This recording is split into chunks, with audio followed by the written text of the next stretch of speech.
Hello guys. तो आज का हमारा टॉपिक है मल्टी प्रोसेसिंग ऑपरेटिंग सिस्टम, या हम इसको मल्टी प्रोसेसर ऑपरेटिंग सिस्टम भी कह सकते हैं।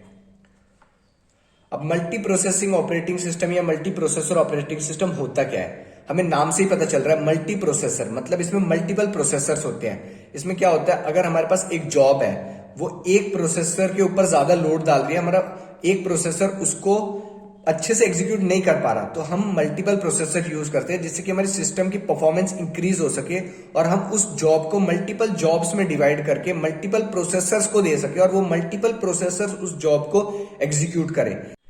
हम जैसे कि देख सकते हैं, इसमें ये हमारे पास पहला प्रोसेस, ये है दूसरा प्रोसेस, ये है तीसरा प्रोसेस, और ये हमारे पे तीन प्रोसेसर्स हैं और ये एक मेन मेमोरी को शेयर कर रहे हैं। अब पहला प्रोसेसर एग्जीक्यूट करेगा, दूसरे प्रोसेस को दूसरा प्रोसेसर एग्जीक्यूट करेगा, तीसरे प्रोसेस को तीसरा प्रोसेसर एग्जीक्यूट करेगा, और ये सब इन सबको साथ में एग्जीक्यूट करेंगे और ये हमारे सिस्टम को वापस इसका रिजल्ट दे देंगे। तो हमारे सिस्टम की परफॉर्मेंस इससे इंक्रीज हो जाएगी। ये बहुत ज्यादा कंजेस्टेड हो गया, मैं आपको दूसरे पेपर में बताता हूं। सपोज ये हमारे पास शेयर्ड मेन मेमोरी है, ये हमारे पास दो प्रोसेसर्स हैं, क्योंकि मल्टीपल प्रोसेसर ऑपरेटिंग सिस्टम है तो एक से ज्यादा प्रोसेसर होंगे। ये हमारे पास दो प्रोग्राम है। अब पहला प्रोग्राम सपोज ये CPU 1 एग्जीक्यूट कर रहा है, दूसरा प्रोग्राम CPU 2 एग्जीक्यूट कर रहा है। ये दोनों प्रोग्राम साथ में एग्जीक्यूट होंगे जिससे कि हमारी टाइम बचेगा और सिस्टम की परफॉर्मेंस इंक्रीज होगी। सिस्टम की परफॉर्मेंस हमारी क्या होगी? इंक्रीज। ये हमारे दो टाइप के होते हैं, सिमेट्रिक और एसिमेट्रिक ऑपरेटिंग सिस्टम। इनको अब मैं डिटेल में बताता हूं और पहले थोड़ी सी थ्योरी पढ़ लेते हैं मल्टी प्रोसेसर ऑपरेटिंग सिस्टम की, उसके बाद हम इसके ये दो टाइप्स पढ़ेंगे। In this type of operating system, by name, we can say that it has more than one CPU in close communication, sharing the system bus, clock, memory, input-output devices, etc. तो इसका मतलब क्या हुआ? हमारे जो computers है वो close communication में है, मतलब वे लैन नेटवर्क में है, आसपास है एक दूसरे के, जो कि input output devices, memory, system बस सब कुछ शेयर कर रहे हैं एक दूसरे के साथ। मतलब अलग अलग नहीं है किसी के पास भी, सब शेयर कर रहे हैं एक कोई, जिससे कि हमारा कॉस्ट भी बचता है। अब हमारे पास आते हैं दो टाइप के मल्टी प्रोसेसर ऑपरेटिंग सिस्टम, पहला सिमेट्रिक एंड दूसरा asymmetric. Symmetric multi processor operating system, पहले हम इसकी थोड़ी सी थ्योरी पढ़ लेते हैं, उसके बाद मैं आपको डायग्राम से इसको एक्सप्लेन कर दूंगा। In symmetric multiprocessor operating system, all processors are same, all processors are peers। मतलब इसके लाइन का ये है कि इसमें सारे के सारे प्रोसेसर्स एक समान होते हैं, कोई भी मास्टर नहीं होता। हमारे एसिमेट्रिक में मास्टर स्लेव रिलेशनशिप होता है दोनों का। सेकेंड लाइन है any processor can run any job, मतलब कोई भी प्रोसेसर कोई भी जॉब को रन कर सकता है, और ये बहुत सिंपल ऑपरेटिंग सिस्टम है। It is very simple operating system. In this multi processor operating system, any job can be assigned to least burdened processor or CPU, and failure of one system doesn't bring entire system to halt। इसका मतलब ये है कि जो भी हमें job देनी है, जो भी हमारा प्रोसेसर जिसके ऊपर कम बर्डन होगा, मतलब जो कम लोड पे होगा या कम जॉब्स असाइन होगी, उसको हम जॉब असाइन कर देंगे, वो उसको एग्जीक्यूट करेगा। इसमें अगर कोई एक प्रोसेसर है, सपोज हमारे ये प्रोसेसर एग्जीक्यूट खराब हो गया, ये हमारा प्रोसेसर, तो हमारी ये जॉब इस प्रोसेसर को दे दी जाएगी, फिर ये इसको एग्जीक्यूट कर देगा। मतलब हमारा सिस्टम हॉल्ट पे नहीं आएगा इसमें एक प्रोसेसर डाउन हो गया तो ये है इसकी एडवांटेज। अब हम इसको थोड़ा डायग्राम से समझ लेते हैं, थ्योरी तो हमने समझ ही ली है। तो ये हमारा symmetric multi processor operating system. तो ये हमारे सीपीयूज जो शेयर कर रहे हैं मेमोरी को, ये हमारा CPU 1 है, ये हमारा CPU 2 है, ये हमारा CPU 3 है, ये हमारा CPU 4 है। तो इसमें क्या होता है, सपोज हमारे पास प्रोग्राम है P1, P2, P3, P4। P1 programme को CPU 1 एग्जीक्यूट कर रहा है, P2 प्रोग्राम को CPU 2 एग्जीक्यूट कर रहा है, P3 प्रोग्राम को CPU 3 एग्जीक्यूट कर रहा है, P4 प्रोग्राम को CPU 4 एग्जीक्यूट कर रहा है। Symmetric multi processor operating system में क्या होता है, सारे के सारे प्रोसेसर एक समान होते हैं, कोई भी मास्टर नहीं होता, कोई भी प्रोसेसर कोई भी जॉब एग्जीक्यूट कर सकता है। P3 जॉब को CPU 4 भी एग्जीक्यूट करता है, P2 को P4 भी एग्जीक्यूट कर सकता है, प्रोसेसर 3 प्रोसेस 4 को भी एग्जीक्यूट कर सकता है। तो कोई भी प्रोसेसर हमारा किसी भी प्रोसेस को एग्जीक्यूट कर सकता है। और इसमें सपोज हमारा ये फेल हो गया, CPU काम करना बंद हो गया और हमारा CPU 1 भी काम करना बंद हो गया, इस टाइम पे हमारा पूरा सिस्टम हॉल्ट पे नहीं आता, इनके इनके जो प्रोसेस हैं, इनकी जो जॉब्स है, हम दूसरे सीपीयूज को असाइन कर देंगे। तो अब हमारा दूसरा सीपीयू इनको एग्जीक्यूट करेगा, तो हमारा सिस्टम हॉल्ट पे नहीं आएगा, हमारा सिस्टम चालू रहेगा अगर एक या एक से ज्यादा प्रोसेसर खराब भी हो गए तब भी। और इसमें हम जो हमारा प्रोसेस, सपोज ये हमारा प्रोसेसर है, इसको हमने एक ही जॉब दे रखी है और हमने अपने सारे जितने भी ये प्रोसेसर है इनको हमने 3-3 जॉब दे रखी है।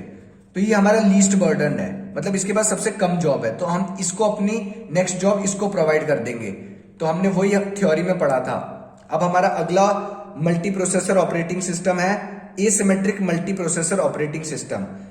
तो इसकी भी पहले थ्योरी पढ़ लेते हैं, फिर हम इसका डायग्राम से मैं आपको इसको एक्सप्लेन कर दूंगा। In this type of multi processor operating system there is a master slave relationship between the processor. तो इसमें हमें क्या पता चल रहा है, उसमें तो सारे एक बराबर थे, इसमें सारे एक बराबर नहीं है।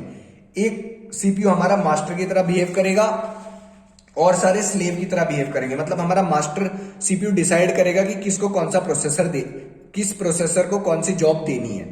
नेक्स्ट लाइन है हमारी, in this one processor act as master and other will be slave processor. वही मैंने अभी आपको समझाया। In this multi processor operating system CPU master controls all the other CPUs or processor and assign process to them. If CPU master fails system comes to halt. इसमें क्या होता है, अब मैं इसको आपको डायग्राम से समझाता हूं तो आपको और अच्छे से समझ आएगा। ये होता है हमारा सीपीयू मास्टर। सपोज ये है हमारा सीपीयू मास्टर और ये है हमारे सारे स्लेव्स। ये सीपीयू हो गया, सीपीयू, सीपीयू। तो सपोज ये है हमारा सीपीयू मास्टर, ये हमारे सारे क्या हैं, स्लेव। ये सारे कनेक्ट होंगे हमारे सीपीयू मास्टर से। अब इसमें क्या होता है, इसमें हमारा सीपीयू मास्टर है ना, वो कंट्रोल करेगा कि हम कौन सी जॉब किस प्रोसेसर को दें।